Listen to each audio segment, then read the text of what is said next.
ఉపాధ్యాయులు ఎదుర్కొంటున్న సమస్యలను తప్పనిసరిగా తీరుస్తానని ఎమ్మెల్యే రాజేష్ రెడ్డి అన్నారు. నాగర్ కర్నూలు జిల్లా కేంద్రంలోని ఉన్నత పాఠశాల ఆవరణలో అదనపు గది నిర్మాణానికి శంకుస్థాపన చేశారు.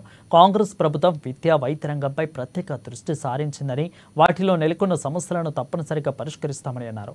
అనేక గ్రామాల్లో పాఠశాలల భవనాలు శిథిలావస్థలో ఉన్నాయని అన్నారు.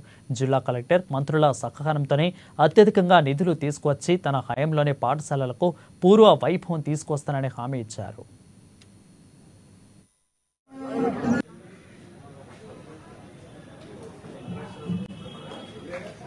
నూతన భవన నిర్మాణానికి ఫౌండేషన్ సందర్భంగా వేదికలు అలంకరించిన డిఓ గారు, ప్రిన్సిపల్ గారు, కౌన్సిలర్లు, నాయకులు, అదేవిధంగా ముఖ్యంగా ఈ యొక్క పాఠశాల ఉపాధ్యాయులకు, ఇక్కడ విచ్చేసిన స్కూల్ పిల్లలకు ప్రతి ఒక్కరికి పేరు పేరున నా హృదయపూర్వక నమస్కారం. ప్రిన్సిపల్ గారు చెప్పినట్టు వాస్తవంగా 3 సార్లు పోలేదు, ఇదే స్కూల్ కు 3 సార్లు రావడం జరిగింది. ఏ చిన్న ప్రోగ్రామ్ పిలిచినా అంటే మీ మీద ప్రేమ, అదేవిధంగా మీరు నన్ను ఆహ్వానించే విధానం అన్ని చాలా నచ్చింది. ఎప్పుడు పిలిచినా తప్పకుండా ఈ స్కూల్ కు ఏ చిన్న ప్రోగ్రామ్ పిలవండి, నేను తప్పకుండా వస్తాను. మీ అందరికీ సభలో తెలియదు. నేను చెప్పాల్సిన ప్రిన్సిపల్ గారు చెప్పారు. ఈ యొక్క నాగర్ కర్నూలు నియోజకవర్గానికి సంబంధించి విద్య అనేది తప్పకుండా ఈ హయాంలో చాలా మటుకు పూర్తి చేస్తామని మరొకసారి మీ సభ ద్వారా తెలుపుతూ, మీరు చాలా అదృష్టవంతులు. మీకు కొత్త భవనం నిర్మాణం అవుతుంది. మీ పాత భవనం కూడా చాలా పెద్ద, కానీ చాలా గ్రామాల్లో మాత్రం బిల్డింగ్లు చూస్తే చాలా ఘోరం. స్కూల్ బిల్డింగ్ ఉంది ఊర్లలో, కానీ వాళ్ళు ఇంకా చెట్ల కింద చదువుకోవడం జరుగుతుంది. ఎందుకంటే ఆ పరిస్థితి బాలేక ఆ స్కూల్ బిల్డింగ్ ఎప్పుడు పడుతుందో తెలియదు. ప్లస్ ప్రతి ఒక్క గ్రామంలో కూడా టాయిలెట్లు లేవు.